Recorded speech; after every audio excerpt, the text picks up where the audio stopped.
Olá, boa noite a você que nos acompanha. Começa agora mais uma edição do programa 62 Minutos, um programa independente que analisa os principais acontecimentos da semana. Um espaço para entrevistas, debates e opinião com liberdade. Estamos no ar pelo nosso canal no YouTube, @P62Minutos, e pela TV Jovem Pan News. Eu sou Augusto Nunes, substituo o nosso âncora Silvio Navarro e estou divido a bancada com Marco Antônio Costa, comentarista da Jovem Pan, e Rose Rocha. Temos também Paulo Figueiredo, dos Estados Unidos. Boa noite, Marco. Boa noite, Paulo. Boa noite, Rose. Boa noite, Augusto. Boa noite a todos da bancada. Paulo. Boa noite, Augusto. Que luxo que nós temos aqui de ter Augusto Nunes substituindo alguém, né? É muito luxo, é muito privilégio. Boa noite a todos vocês e boa noite a vocês que estão de casa. Seja bem-vindo, Marco. É um prazer e um privilégio ter você conosco aqui no 62 Prazer é todo Minutos. meu, pessoal. Sou fã de vocês, acompanho todos os programas. Boa noite aos colegas de bancada e boa noite a você que nos acompanha. Um ótimo domingo. Você já faz parte do nosso time. Aqui você assiste e opina e não esqueça, a sua participação será exibida sempre no final do programa. Por isso, mande o seu comentário pelas nossas redes sociais, Twitter, Instagram, Facebook, Getter. E não esqueça de se inscrever no nosso canal e ativar o sininho para acompanhar os 62 Minutos na íntegra. @P62Minutos. Deixe a sua opinião, ela é muito importante por aqui. Vamos começar o programa com o julgamento do deputado federal Daniel Silveira pelo Supremo Tribunal Federal. Por decisão de 10 ministros, o parlamentar foi punido com a cassação do mandato e 8 anos e 9 meses de prisão. Apenas o ministro Cássio Nunes respeitou a Constituição e absolveu o réu. A surpresa ficou por conta do caçula do STF. André Mendonça aliou-se aos 9 ministros hostis à liberdade de expressão. Foi elogiado constrangedoramente pelo companheiro Dias Toffoli. Paulo Figueiredo. Pois é, Augusto, foram duas surpresas. A do André Mendonça primeiro e depois, logo em seguida, o decreto de indulto concedido pelo presidente Jair Bolsonaro. Primeira surpresa triste, que foi o voto do ministro André Mendonça, o segundo e último ministro indicado pelo presidente Bolsonaro ao Supremo Tribunal Federal. Daquela corja lá, a gente não esperava nada muito diferente do que veio, mas quando eu vi o voto do ministro André Mendonça, eu não pude deixar de me lembrar daquela cena, daquele vídeo que circulou na internet, da comemoração da primeira-dama Michele Bolsonaro, quando ela soube que o ministro terrivelmente evangélico tinha sido aprovado na sabatina do Senado. Eu não sei, será que a produção pode passar o vídeo aí?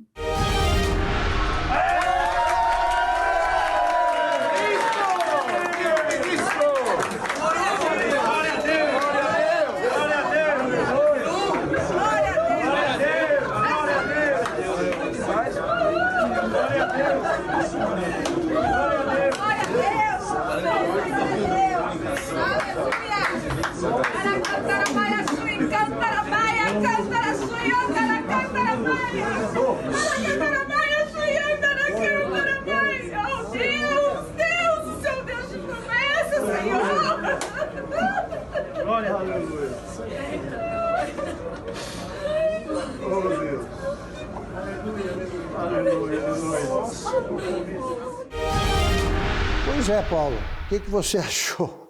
O que você sentiu ao rever essa cena? Eu sinto tristeza ao ver uma cena dessa, né? Mais uma facada. A primeira-dama e o presidente devem estar tão decepcionados quanto o povo brasileiro, né?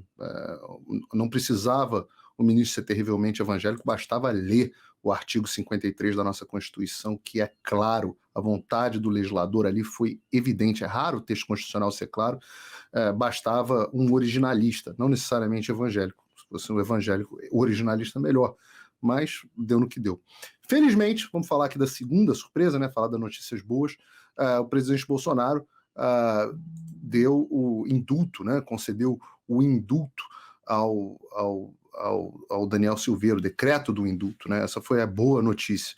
O indulto é uma atitude legal e foi a atitude mais corajosa, tá, que eu vi até agora o presidente tomar. Talvez o maior acerto que ele tenha tido desde o início do governo. E do ponto de vista legal, ouvindo até a opinião do Dr. Ives Gandra Martins, que eu tive a oportunidade, o privilégio de entrevistar no Jornal da Manhã da sexta-feira agora, o decreto é sólido, ele é indiscutível, né? Mas, se o Supremo Tribunal Federal não respeita nem a Constituição, vai respeitar um decreto do presidente? Já tem gente querendo arrumar desculpa para não respeitar. O senador Randolfo Rodrigues foi um que já está tendo faniquito, que é o que ele gosta de fazer, e eu tenho certeza que ainda teremos cenas dos próximos capítulos. Seja como for, essa é uma passagem, de um modo geral, tenebrosa na história do Brasil, um momento muito sério e muito duro que estamos vivendo. Marco, você é professor de Direito Constitucional. Sou né? professor em tempos Se difíceis. os 10 aí fossem teus alunos, aí, que nota eles merecem? Olha, Augusto, é uma situação escabrosa do ponto de vista jurídico. Aqui parece que dá para fazer um tratado de direito inconstitucional, de tanta inconstitucionalidade que foi consumada com esse julgamento. É um castelo de cartas, literalmente, Rose. Você tem aqui uma situação muito peculiar, onde o inquérito, né, iniciado de ofício, você tem a ausência de uma defesa condescendente. O que é de ofício? De ofício, automaticamente, sem nenhum tipo de provocação, né? O Poder Judiciário ele funciona com inércia. Alguém tem que dar início, tem que provocar o Poder Judiciário efetivamente. E o que aconteceu foi tudo muito, né, oculto, dentro dos bastidores do âmbito lá do Supremo Tribunal Federal. Você teve uma coordenação dos ministros para, segundo eles, e uma corrente de professores, doutrinadores lá da PUC, exercer a legítima defesa do Supremo Tribunal Federal. Agora, o problema aqui, Augusto, é o seguinte. Eu vou tentar ser breve, porque tem muita coisa para falar a respeito das bizarrices desse julgamento. Mas o principal para mim é o seguinte. Você tem o plano formal e o plano material. No direito você tem lá requisitos e formalidades para cumprir com relação a uma determinada ação, a um determinado julgamento. Tem tanta nulidade aqui que nem com relação ao mérito caberia fazer uma análise de mérito. Então, você fica prejudicado já com relação ao assunto, do ponto de vista de ausência de provocação para início do inquérito, imposição de multas fora do ordenamento jurídico ao advogado do Daniel, ao Daniel também, tornozeleira eletrônica, flagrante perpétuo, tem um monte de coisa aqui. Então, só do ponto de vista formal, nulidade completa. Quando você entra na matéria, aí eu gosto de invocar os precedentes, que para mim são os melhores, da Suprema Corte Americana, que falam sobre uma iminente ação ilegal como o limite da liberdade de expressão. Augusto, eu vou te pegar na sua casa amanhã às 8 horas, eu estou chamando um pessoal para quebrar você na porrada. Você entendeu como eu consigo, no tempo e no espaço, estabelecer a coordenação de um grupo de pessoas para ferir você fisicamente? Então, o parâmetro é muito objetivo. Ação iminente e legal. Iminente ação ilegal. Não tem iminência no discurso do Daniel. Não tem nada de iminente, é tudo muito simbólico, é uma crítica aberta, é uma crítica de alguém que está insatisfeito com o Supremo e que está, assim, fazendo uso de uma linguagem um pouco mais chula, de algumas figuras de linguagem. Só que isso daí está coberto pela liberdade de expressão. Eu fico pasmo de ver como as pessoas, principalmente alguns intitulados liberais aí que já passaram aí por várias emissoras de televisão, falam que isso daí a justiça foi realizada, as instituições se fortalecem. Tem tweet do Amoedo falando isso, do Amoedo. É melhor as instituições saírem fortalecidas do que a gente permitir que isso aconteça. Então, eu fico assim um pouco estarrecido de ver como o princípio da liberdade de expressão foi flexibilizado no âmbito do Supremo Tribunal Federal, sem falar da quantidade assombrosa de inconstitucionalidades do próprio Supremo, que ninguém vai conseguir rever. Mas o que nós vemos não foi a defesa da Constituição, foi a defesa do corporativismo do STF. Exato. Tanto é o deboche deles, eles mesmos estavam rindo ao falar sobre as falas do Daniel Silveira Lindora. A vice-procuradora da República, o próprio Alexandre de Moraes esboça um sorriso que depois ele fecha com a mão. Quer dizer, se percebe que existe aí um abuso de poder, né? Um abuso de autoridade flagrante. Um abuso e um recado, né? Porque eles colocaram o Congresso Nacional de joelhos, literalmente ditaram as regras das eleições de 2022. E isso abre um precedente formal para o impeachment também do Alexandre de Moraes pela lei do impeachment. Você tem no artigo 39 da lei capitulado que quando o juiz é suspeito para julgar uma determinada causa, no caso o ministro do Supremo Tribunal Federal, ele é passível de sofrer processo de impeachment. Já já nós vamos tratar disso com o nosso entrevistado, senador Lazier Martins. Mas eu queria resumir o que eu acho disso. O Supremo viveu nesta quarta-feira, o dia mais infame da sua história e deixou muito claro que vai tentar o impeachment, vai tentar a impugnação da chapa encabeçada pelo presidente Jair Bolsonaro. Para mim, está claríssimo. Vamos ver os desdobramentos.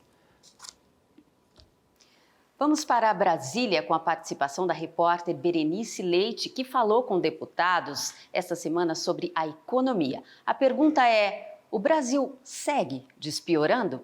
Acompanhe. Dados do CAGED, o Cadastro Geral de Empregados e Desempregados, mostram que o Brasil voltou a ter mais de 41 milhões de trabalhadores com carteira assinada. A última vez que o país alcançou essa marca foi em 2014. E aí, será que o Brasil está despiorando? Gostei da palavra despiorando, né? Continua piorando. Eu acho que com essa política econômica nós não vamos ter solução. E a política do Fique em Casa, então essa sim salvou o Brasil? Não, veja só, a política do Fique em Casa foi um momento que foi preciso, o mundo todo fez isso, né? Mas as pessoas sem trabalhar, o senhor não acha que tudo isso que a gente está vivendo hoje, né, essa inflação, não foi justamente porque as pessoas ficaram em casa? Não, gente, vamos ser sinceros, muita gente passou a trabalhar de outra maneira, né? Inclusive com o trabalho virtual. Foi preferível cuidar da vida primeiro. Vamos primeiro cuidar da vida, depois cuidar da economia. Apesar do lockdown, né, e da quarentena completamente inúteis, que não serviram para nada, né, mas levaram muitas empresas a uma situação de dificuldade, o governo esteve presente e nunca se repassou tanto recurso aos estados e municípios na área da saúde, em várias áreas, como se repassou agora. Não está despiorando, ele continua piorando. 20 milhões de pessoas abaixo da linha da pobreza. Essa promessa de campanha de 2018, que nunca foi cumprida, de mudar a política de preços da Petrobras, baseada na variação do dólar e no barril de petróleo, que está causando pobreza, desigualdade e fome no Brasil. O senhor acha que deveria congelar os preços, assim como fez a ex-presidente Dilma? Não é congelar os preços, utilizar índices internacionais, como outros índices são utilizados internamente aqui para reajustar serviços e produtos. Nós temos petróleo, temos refinaria, mandamos nosso petróleo para o exterior e compramos ele em dólar de volta. Nós não temos refinarias. Vamos investir, temos que investir nas refinarias. A única que a gente tinha, a Bolívia pegou de volta, né? Porque construíram lá. Não. O Brasil, ele tem sim capacidade técnica de fazer com que o petróleo seja todo refinado aqui internamente. Os números do CAGED recentemente mostraram aí que diminuiu o desemprego. 41 milhões de pessoas com carteira assinada, um número que não era alcançado desde 2014. Será que o Brasil despiorou? Claro que o Brasil piorou, porque quando as estatísticas são anunciadas segundo o CAGED, são as pessoas que procuram formalmente o mercado de trabalho. É um dado muito pequeno. Não dá para confiar, então, nos dados do CAGED? Não é que não dá para confiar nos dados do CAGED. Estou dizendo que esse dado que o CAGED coloca é muito insuficiente para afirmar que a economia brasileira está se recuperando. Na verdade, a oposição já não tem mais tantos argumentos, a não ser o argumento da mentira, que é muito peculiar deles. Já dizia Monsanto, o PT, quando não está roubando, está mentindo. Só uma observação, lembrando os dados sobre a economia essa semana, o FMI, Fundo Monetário Internacional, mudou para cima a estimativa de crescimento do Brasil para este ano de 0,3% para 0,8%. O FMI e o Banco Mundial também revisaram o crescimento global deste ano, só que para baixo, de 4,6% para 3,6%. Como você vê, os números estão despiorando para o Brasil. E as exportações do agronegócio do trimestre bateram recorde. Bateram recordes também. Pois é, e é engraçado, eu me divirto quando o pessoal do PT fala em os pobres, o número de pobres aumentou, O número de miseráveis aumentou porque, oficialmente, o Lula acabou com a pobreza e a Dilma com a miséria. Então, aumentou como? Tinha acabado. Então, foi o Bolsonaro que criou também a miséria e a pobreza. Hoje, os 62 Minutos abre espaço para conversar com o senador gaúcho Lazier Martins, do Podemos e meu amigo dos tempos de Porto Alegre. Ele é autor do projeto de lei que permite o cumprimento da pena depois da condenação à prisão em segunda instância. E também defende o impeachment do ministro Alexandre de Moraes. Boa noite, senador Lazier Martins.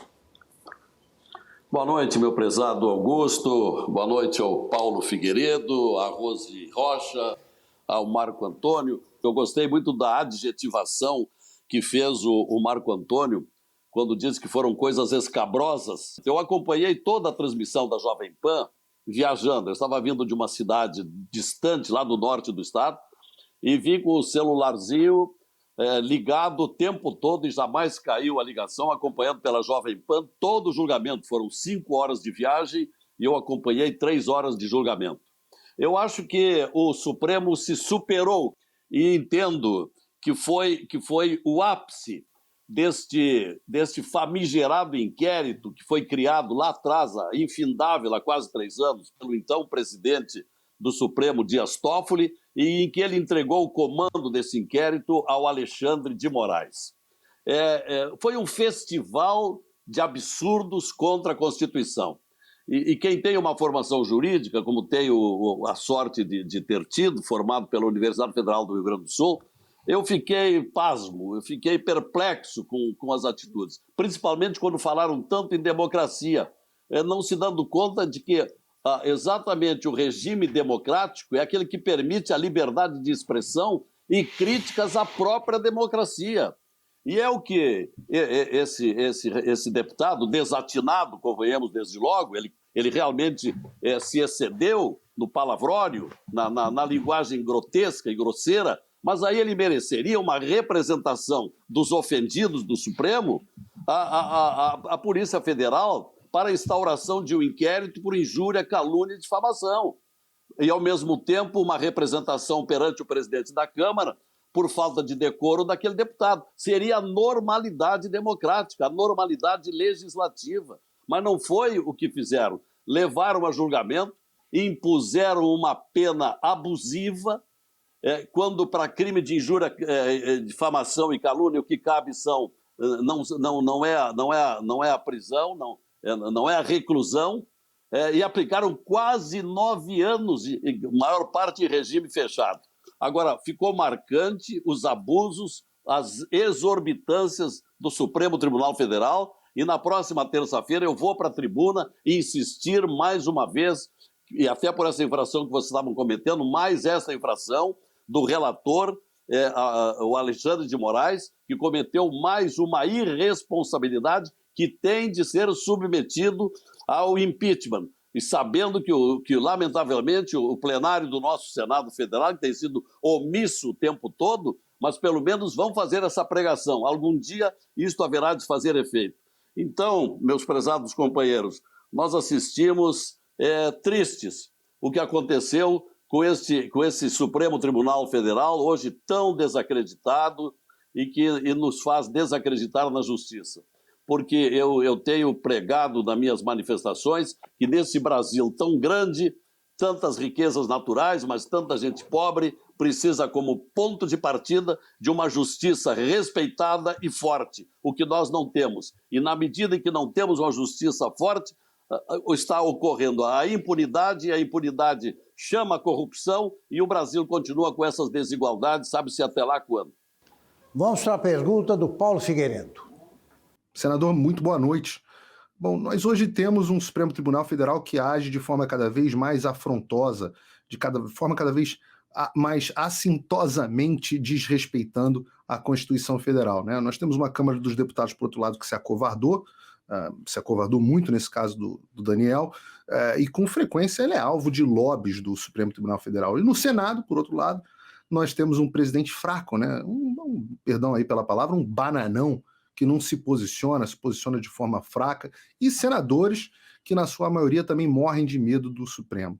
O presidente Bolsonaro agiu de forma corajosa essa semana com indulto, mas em vários momentos ele também acaba sendo vítima dos abusos do STF. Eu queria me apoiar na sua opinião, na sua experiência, na experiência que o senhor tem, para perguntar, num cenário desses, e agora, quem poderá nos ajudar? Qual é a saída para esses abusos sem que haja uma ruptura institucional que ninguém deseja? Quem pode resolver esse problema de verdade que não seja só o presidente Bolsonaro? Olha, Paulo Figueiredo, somente a população na rua. Fora disso, eu não vejo alternativa. Porque bater, criticar acerbamente, como temos feito, não tem resolvido nada. Cobrar do Senado não tem resolvido nada. Eu até, quando tenho feito meus pronunciamentos, eu vejo que alguns senadores não apenas torcem o nariz, mas alguns até se retiram do plenário, porque são contra qualquer medida contra os ministros arbitrários do Supremo Tribunal Federal.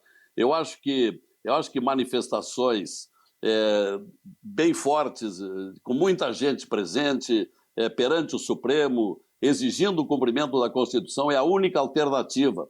Porque se nós não mudarmos, é por isso que eu tenho a PEC 35, desde abril de 2015, desde o meu tempo de jornalista, onde tive a honra de acompanhar até certo ponto o Augusto, eu já estava contra o Supremo Federal. Se nós não levarmos em conta, a partir de agora, insistentemente, a mudança do critério de indicação, onde os ministros do Supremo são indicados por conveniências, por afinidades ideológicas, e aí está esse Supremo hoje aparelhado pelo PT, dos 11 tem 7 que estão lá por indicação do Lula e da Dilma, e por isso eles respondem e eles julgam em sintonia com a ideia socializante do PT que os indicou, aquela ideia socializante da Nicarágua, de Cuba, da Venezuela. O risco que nós corremos é sermos levados para lá, ainda mais se o Lula ganhar tragicamente as eleições de outubro próximo. Então, eu acho que sem povo na rua é muito difícil fazer alguma mudança. Senador, para ser juiz em todos os tribunais do Brasil, é preciso prestar concurso. Para ser ministro da mais alta corte do país, não. Apenas notável saber jurídico e reputação ilibada. Esse mecanismo parece pensado para favorecer somente os presidentes e os senhores ministros do Supremo. O senhor tem uma proposta que modifica a escolha de ministros? Qual seria essa proposta? A minha proposta, Rose, tem sido bastante divulgada, mas eu sei que não chegou a todos ainda. A minha proposta é que uma comissão de juristas, a minha proposta inicial era 7, o Anastasia, que foi o relator, o senador Anastasia, que agora está no Tribunal de Contas, reduziu para 3, então vamos discutir isso futuramente em plenário. A minha proposta eram 7, um representante do Supremo, um representante do STJ, um representante do Tribunal do Trabalho, um representante da Procuradoria-Geral da República, um representante do Conselho Federal da OAB e assim por diante. Faria uma lista tríplice quando houvesse a vaga. E aí, feita a lista tríplice, aí sim mandariam para o presidente da República, e aí iria retirar um nome e mandaria para a sabatina do Senado. E o segundo ponto é acabando com a vitaliciedade. Não se justifica que vários deles, inclusive o Toffoli, vai ficar lá 30 anos, que não há renovação nenhuma da jurisprudência, que a exemplo do que acontece com a Espanha, com Portugal, com a Suécia, 10 anos de mandato. Terminados os 10 anos, vai embora, escolhe-se outro. Essa é a PEC 35, já esteve na Comissão de Constituição e Justiça, foi aprovada por quase unanimidade, foi para o plenário, aí o Cristóvão Buarque apresentou uma emenda, voltou para a CCJ e lá está parada. O senador Anastasia era o relator, mas agora ele foi indicado para o TCU e eu estou batalhando para poder indicar o substituto. Falei com o Espiridião Amin, que gostou muito de ser, mas o Alcolumbre não está querendo. O Davi Alcolumbre, que é contra qualquer mexida com o Supremo, é o homem que preside a CCJ e, portanto, ele tem que fazer a indicação do novo relator. Por isso, também aí enfrentamos dificuldades para levar adiante essa proposta de emenda constitucional para mudar esse sistema de indicação que tem sido nocivo para o Brasil todo. Marco Antônio. Senador, tem algumas coisas que me intrigam a respeito da necessidade de reformar a nossa Constituição, nosso ambiente, nosso arcabouço institucional. Considerando o que o senhor falou, o senhor acha relevante também debater, eventualmente, questão do foro por prerrogativa de função que gera esse conflito de interesse direto entre senadores ou deputados com ministros do Supremo Tribunal Federal, porque eles têm utilizado isso como uma espécie de corporativismo do STF em desfavor do Congresso Nacional. Essa é uma questão que me intriga muito. Quer dizer, acabar com o foro por prerrogativa de função, uma vez que ele tem contribuído sobremaneira para esse conflito direto de interesse? Claro que esse foro privilegiado é extremamente pernicioso. Nós, no Senado, nós aprovamos por unanimidade. Vai fazer agora 3 anos. É proposta de emenda constitucional do Álvaro Dias. Agora caiu lá na Câmara e lá não há jeito de andar. Nós já tivemos várias reuniões com o Arthur Lira, o presidente da Câmara, para pautar, mas não há jeito de pautar. É evidente que precisamos. É um dos raros países que tem foro privilegiado. Estados Unidos não tem ninguém.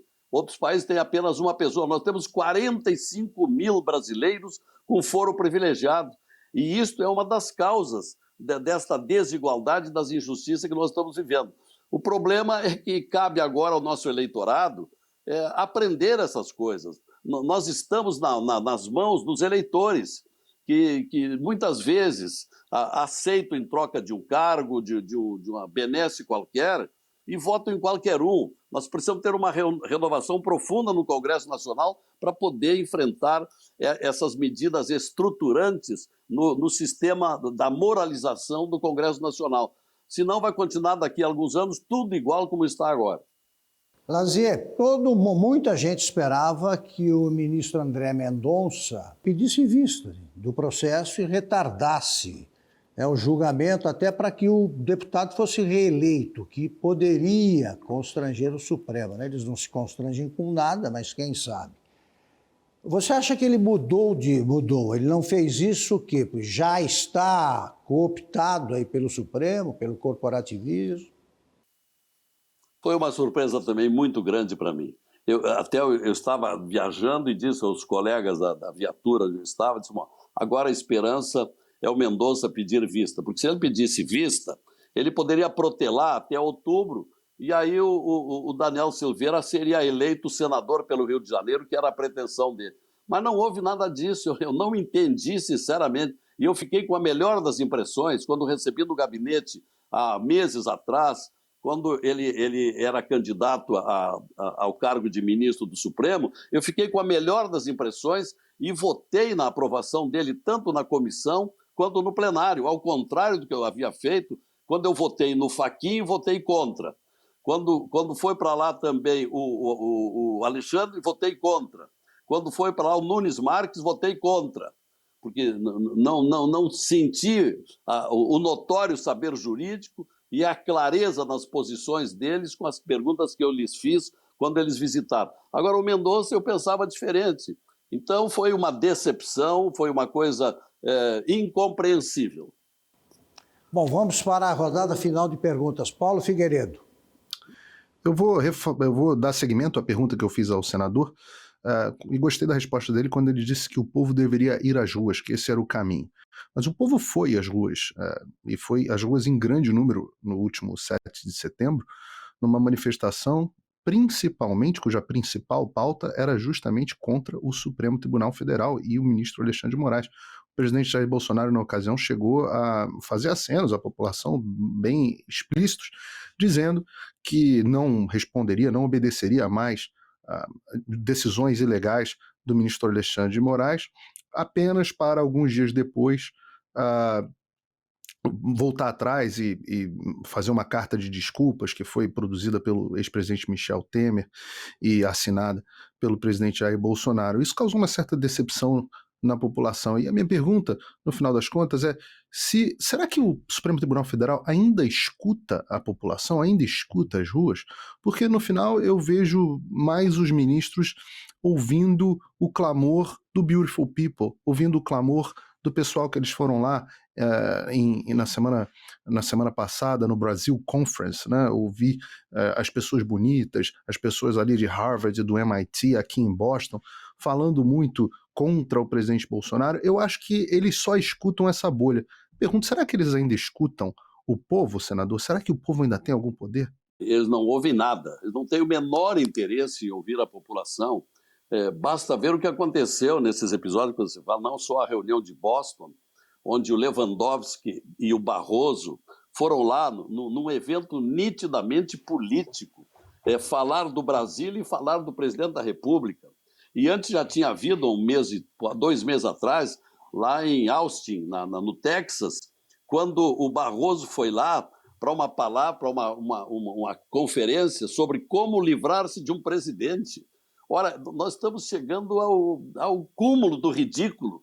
E aí é notório que nós não temos hoje ministros isentos, imparciais. Ao contrário, nós temos ministros hoje políticos. A mesma coisa tem feito o Gilmar Mendes, que convida parlamentares para irem a Portugal com tudo pago, primeira classe, hotéis também de primeira classe, avião, tudo pago. Ora, isso é cooptar os políticos, estão cooptando todo mundo, e ainda o Toffoli, há pouco tempo, disse que tinha que tornar o Supremo o poder moderador. Ora, onde é que nós estamos? É um poder que não é eleito pelo povo, e poder moderador, quando a gente sabe que quem modera, manda. Então o Supremo seria um superpoder, estaria acima dos outros. Este é o Supremo que nós temos. Então o povo teria que ir para as ruas e dizer, abaixo o Supremo Tribunal Federal. E o que eu estou dizendo aqui, eu corro risco, porque agora quem fala mal do que eles dizem é a democracia, mas não é a democracia, quem fala mal da democracia, pelo critério do Supremo, agora vai para a cadeia. O exemplo está aí. Então foi um julgamento também extremamente intimidatório. Pergunta da Rose Rocha. Senador, o STF não foi eleito pelo povo, mas o que me assusta também é o Congresso, que foi eleito pelo povo e não está representando o cidadão. No Senado parece que nós temos também os garantistas e os legalistas. Dos 81 senadores hoje, o senhor teria um número de quantos são a favor das PECs do fim do foro privilegiado e da PEC da prisão em segunda instância? Eu me lembro que quando o Major Olímpio era senador, havia ali se formado um grupo que falasse pelo cidadão. O senhor tem esse número? Aquilo ali, Rose, era o nosso grupo Muda Senado, Muda Brasil, que nós fundamos num café da manhã há 5 anos no hotel de Brasília, com 22 presentes. Hoje, daquele grupo que atuam realmente, nós somos 8. Agora, com relação ao fim do foro privilegiado, eu admito que nós tenhamos aí uns 40 ou 50. Agora, com relação à prisão em segunda instância, eu acho que nós não temos o número suficiente. Acho que nós não temos aí os 49 que nós precisaríamos. Porque eu também tenho um projeto de lei, enquanto que tem uma PEC lá na Câmara que jamais vai andar, porque agora criaram mais uma dificuldade, tornaram abrangente aquela PEC que era só para o direito penal, ampliaram para condenação após segunda instância também no direito civil, no direito administrativo, no direito tributário, no direito trabalhista, etc. Quer dizer, é para não acontecer.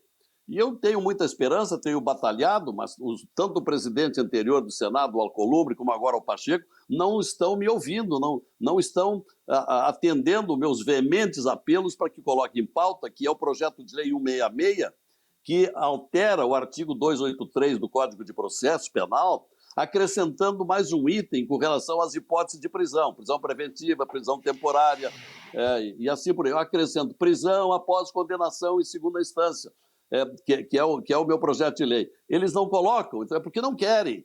Então é muito difícil. Por isso precisamos mudar. Assim como precisaríamos mudar o Supremo, precisamos mudar também o Congresso. Não adianta eleger apenas presidente da República e governador do Estado. Precisamos mudar o Congresso Nacional, botar gente preparada, que tenha afinidade com os grandes anseios do país, que tem tudo para ser um país desenvolvido, mas com isso que está aí, jamais chega lá. Marco Antônio, a pergunta final. Senador, então, pelo que eu entendi, e nesse aspecto eu compartilho da sua visão a respeito desse assunto, acho que o tema mais relevante aí, preponderante para debatermos com relação aos candidatos ao Senado Federal é a disposição deles de eventualmente apoiar, eventualmente não, né? Com bastante força e convicção, apoiar o impeachment do Alexandre de Moraes, até para ter um efeito didático, porque eu imagino os demais ministros fazendo essa espécie de corporativismo bizarro do Supremo, se assustando. Se o Senado mostrar o poder dele e a desenvoltura para dar andamento a um processo de impeachment e finalizar o processo com a saída do Alexandre de Moraes, acho que começa uma lição aí bem didática para lutar contra o ativismo do Supremo Tribunal Federal, não só nessa área, mas em vários campos que a gente tem visto também. O senhor enxerga dessa forma? Vai ser a pauta preponderante para os candidatos ao Senado? Não sei para quantos, até porque desta vez é apenas 1/3 que será mexido no Senado, serão apenas 27. E eu espero estar entre as reeleições, eu estou em pré-campanha para a reeleição. Na anterior foram 54, das 54 cadeiras postas em disputa, 43 foram mudadas, mas não veio muita gente com essas novas concepções. Agora serão apenas 27. Agora, me ocorre, Marco Antônio, nessa sua pergunta, de sugerir, quando me foi perguntado há pouco, me pareceu que pelo Paulo Figueiredo, ou pela Rose, o que fazer? Eu sugeri povo nas ruas. Faço mais uma sugestão, uma carga de correspondências para o presidente do Senado, para que coloque em pauta o processo de impeachment do Alexandre de Moraes, como aconteceu aquela vez em que nós impedimos que o Renan Calheiros voltasse a presidir o Senado. Eu fiz uma grande campanha naquela ocasião, lamentavelmente fiz campanha errada, porque defendia a candidatura do Alcolumbre, depois foi uma dolorosa decepção, mas com a pressão que fizemos tão intensa, fui até o Supremo com mandado de segurança para permitir o voto aberto, e o Renan não foi reeleito. Agora, se o Lula for reeleito, tenho certeza, o candidato do Lula a presidente do Senado vai ser o Renan. Bom, mas assim, naquela ocasião, houve uma carga de manifestações contra a eleição do Renan para presidente do Senado e se elegeu um outro, lamentavelmente, de forma frustrante. Mas agora, sem insistir com pedidos para o Pacheco, coloque em pauta o pedido de impeachment. Esse advogado que defendeu o Daniel foi o último a entrar. Tem mais ou menos uns 15 pedidos de impeachment do Alexandre de Moraes. Para não precisar recorrer aos outros, estão engavetados. Basta puxar esse último, que é o do advogado que defendeu o Daniel, está muito bem feito, que traga esse pedido para nós debatermos, primeiro na mesa e da mesa do Senado, cabendo recursos para o plenário. Eu acho que aí a população pode ajudar bastante. Lazier Martins, senador e sempre jornalista, e muito obrigado pela entrevista. O meu critério para a escolha do candidato a senador ao Senado vai ser esse. Você concorda com a pauta do Lazier Martins, com o programa do Lazier Martins, e lamento não votar ainda em Porto Alegre, porque certamente eu já teria candidato com você. Obrigado, Lazier. Grande abraço. Me peço para trocar o título para cá. Muito obrigado. Cumprimentos pela bela programação da Jovem Pan, que vem fazendo uma programação espetacular. Cumprimento a vocês todos. Obrigado. Bom, Rose, chegou a hora da sessão, do quadro mais esperado, né? Chegou. Agora é hora de recordar episódios que não podem ser esquecidos. Você pode participar do quadro A Internet Não Esquece, enviando aquele vídeo que vale a pena ver de novo. Hoje, vamos refrescar a memória nacional com uma performance de Marilena Chauí. Confira o que a pensadora do PT acha da classe média brasileira. E por que eu defendo esse ponto de vista? Não é só por razões teóricas e políticas. É porque eu odeio a classe média. A classe média é o atraso de vida. A classe média é a estupidez. É o que tem de reacionário, conservador, ignorante, petulante, arrogante, terrorista. É uma coisa fora do comum a classe média. Então, eu me recuso a admitir que os trabalhadores brasileiros, porque eles galgaram direitos, conquistaram direitos, esses direitos foram conquistados por 20 anos de luta, 20 anos de luta, fora os 500 anteriores de luta e desespero, e dizer que essas lutas e essas conquistas fizeram a gente virar classe média de jeito nenhum, de jeito nenhum. A classe média é uma abominação política, porque ela é fascista. Ela é uma abominação ética, porque ela é violenta. E ela é uma abominação cognitiva, porque ela é ignorante. Fim. Mas que chilique, hein? De dar inveja ao Randolph Rodrigues. A Marilena Chaui, ela disse, à saída de uma audiência com o Lula, ela disse aos jornalistas o seguinte, assim, quando o Lula fala, ela com cara de quem viu, acabou de ver Nossa Senhora, quando o Lula fala, o mundo se ilumina. Eu vejo outro tipo de fenômeno.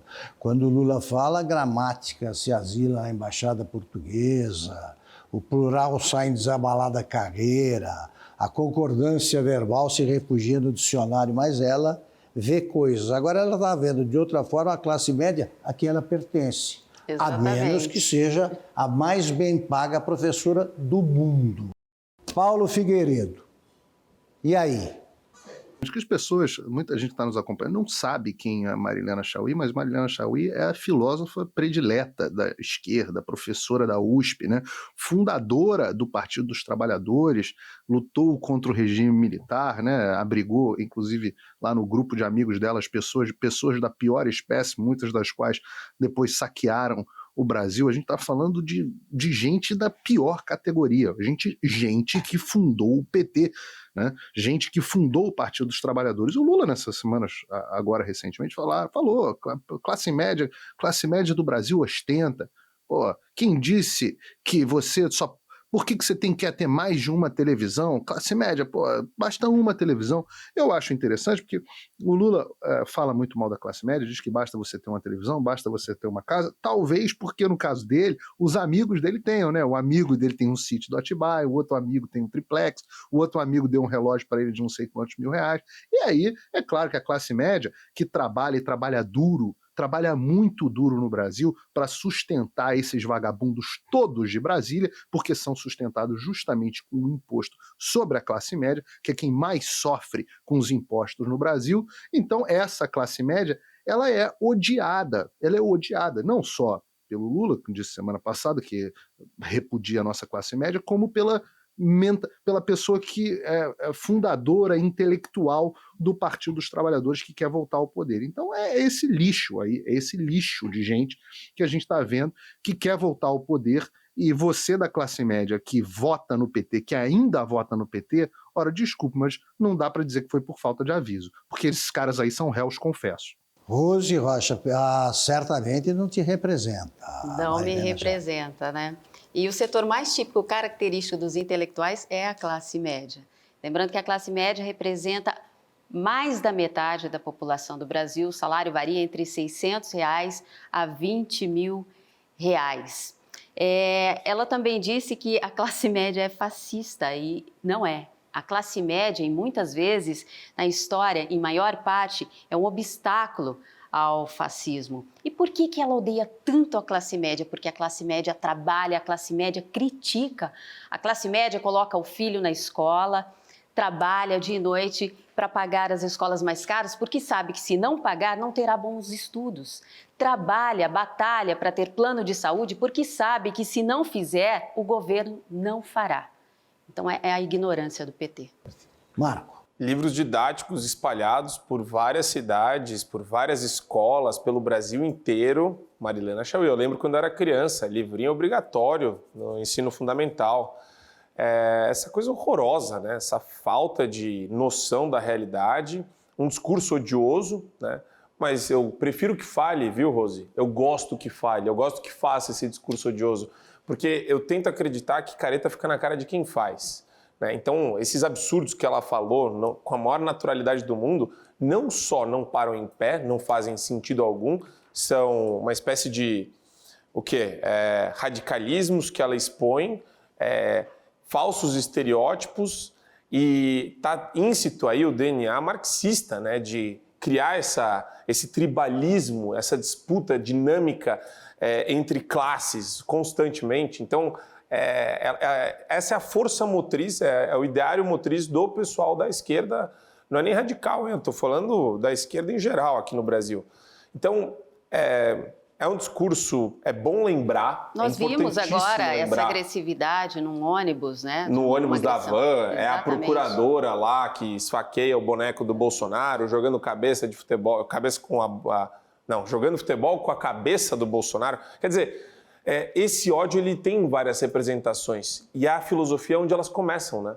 Então eu imagino que a Marilena Chaui, a gente tem que expor isso constantemente, exatamente como uma espécie de maneira de ensinar o pessoal sobre o que está de errado com a esquerda brasileira, né? Isso, criticar quem cria riqueza, quem cria desenvolvimento econômico é insanidade. Uma civilização, qualquer nação do mundo tem orgulho de ter uma classe média forte, não o contrário. Isso que ela falou é totalmente repreensível. Nada que uma boa camisa de força não resolva, né? O assunto agora é a agonia do vírus chinês. O ministro da Saúde, Marcelo Queiroga, anunciou o fim da emergência em saúde pública. O presidente Jair Bolsonaro esperava com ansiedade a medida que revoga 72 portarias publicadas ao longo da pandemia. Marco, já estava na hora de acabar com isso aí? Mais do que na hora de acabar. A mentalidade de medo, a cultura de medo imposta por governantes no âmbito municipal e no âmbito estadual, agora vem caindo por terra. Essa maneira de ditar como a gente tem que viver a vida beirou o absurdo de, nos Estados Unidos, pedirem 3 máscaras em algum momento. Aqui no Brasil também chegaram, né, até sugerir 2 máscaras. E é patético, você vê o pessoal... Eu gosto de fazer uma comparação, Augusto, com... Vamos salvar todas as vidas no trânsito? Vamos todos dirigir a 20 por hora? Será que a gente vai funcionar enquanto sociedade? Teoricamente, todo mundo pode dirigir a 20 por hora, mas funciona? É razoável pensar dessa forma? É um critério lógico, razoável, atrasar a nossa dinâmica social, a maneira como a gente conduz os nossos afazeres no dia a dia? A mesma coisa é essa imbecilidade de máscara constante, né?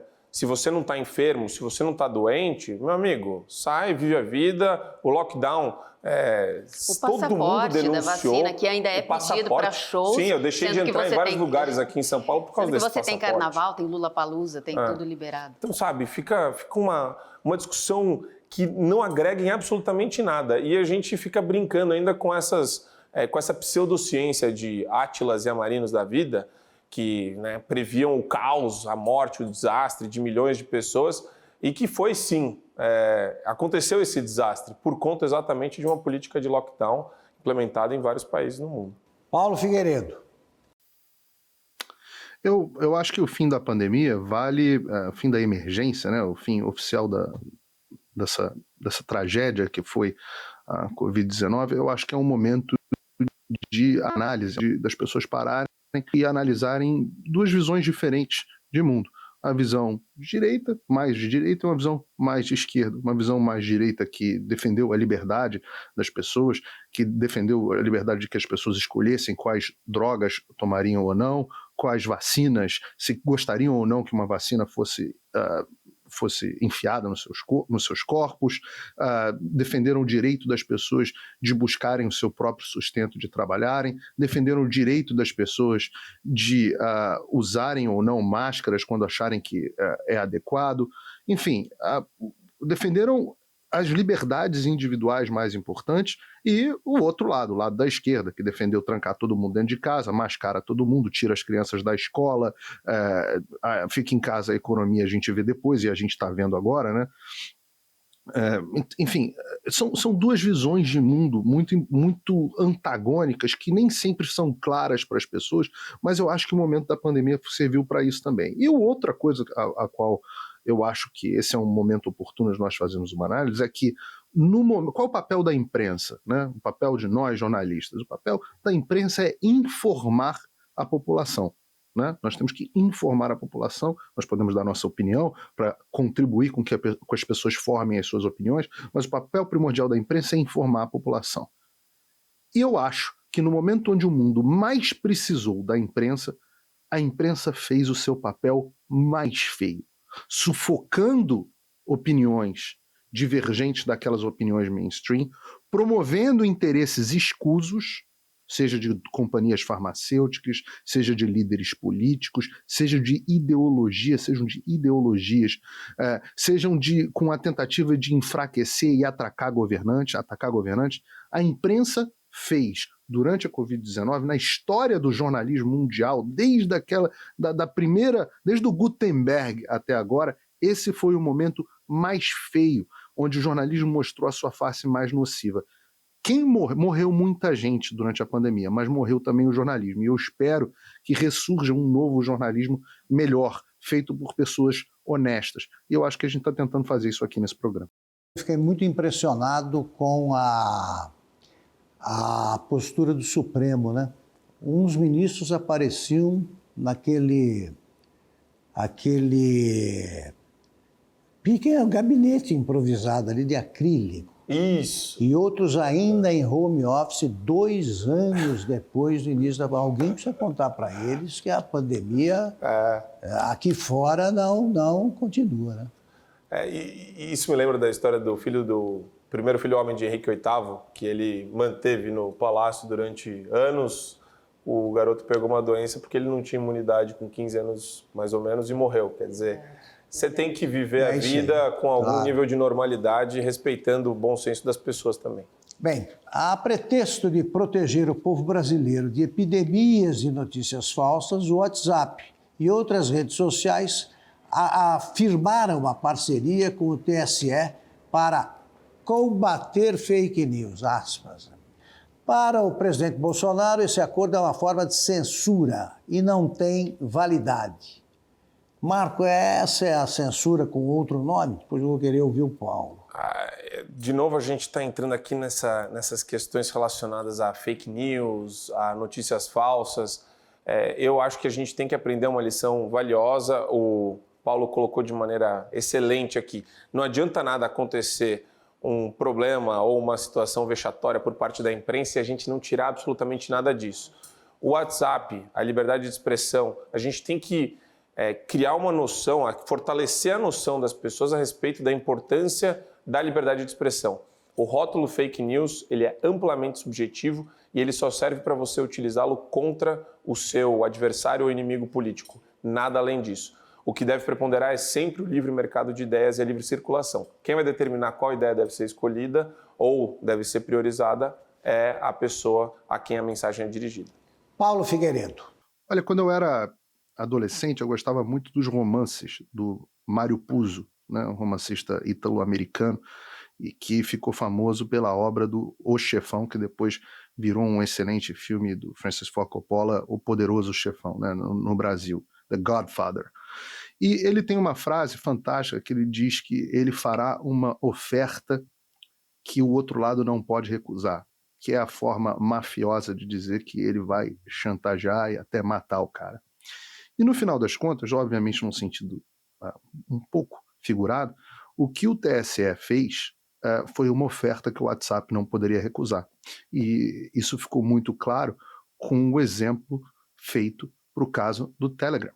Então, as empresas de internet, não tem ninguém bonzinho, o WhatsApp é do Facebook, da Meta, da mesma empresa que é dona do Facebook, do Instagram, não tem ninguém bonzinho, mas eles são coagidos, como foi o caso do Telegram, né? Se você não obedece, se você não segue as regras, e eu tenho certeza que o Getter está sofrendo esse tipo de coisa também, se você não segue as regras, você está acabado. Eu lembro sempre do episódio do Getter, né? do CEO do Getter, o Jason Miller, que esteve no Brasil em setembro e foi ilegalmente detido pela Polícia Federal a mando do Alexandre de Moraes. Todas essas ações, elas são ações que servem para mandar um recado. Fica de exemplo. E aí o pessoal do WhatsApp vai lá e bota o galho dentro. De novo, não tem ninguém bonzinho ali, mas o comportamento dos nossos tribunais é comportamento de mafioso. Como o senador agora acabou de dizer, né? Eles dão um recado. Existe um aspecto um aspecto coercitivo nessas decisões. Ora, se eles podem trancafiar por 9 anos até um deputado garantido com proteção na Constituição, o que eles podem fazer? Se eles podem prender um CEO americano de uma empresa simplesmente porque ele está visitando ao Brasil, podem detê-lo, se eles podem derrubar toda a plataforma do Telegram, nós vamos contra eles? É melhor não. Então, a ação é o modus operandi de uma máfia mesmo. A insegurança jurídica, né? E a omissão e covardia do Congresso deixa bem claro qual o maior poder que manda no Brasil hoje.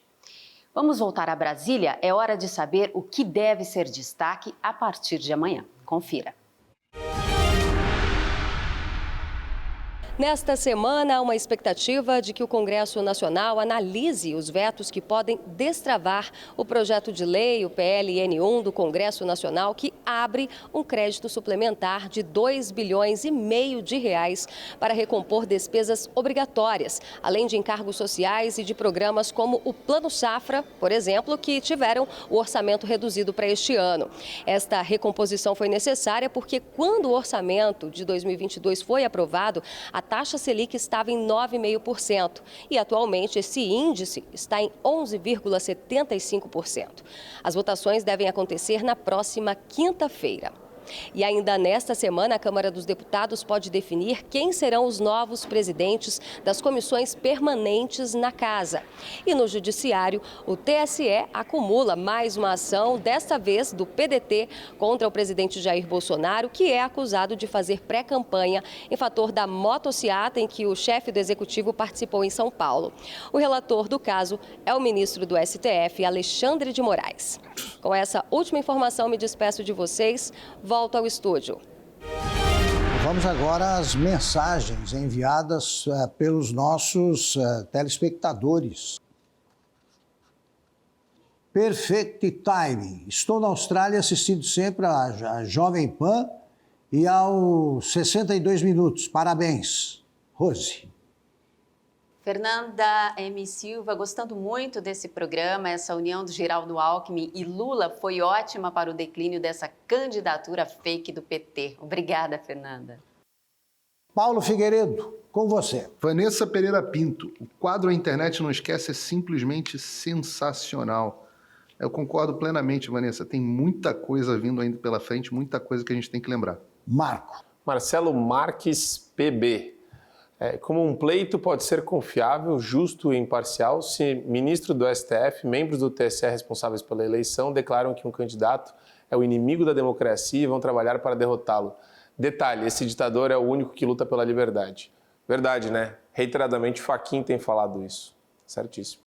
Valdemir Magalhães, inteligência, precisão e humor. Parabéns. Muito obrigado a quem enviou mensagem. Peço que todos vocês se comuniquem com a gente. Vocês determinam os rumos a seguir.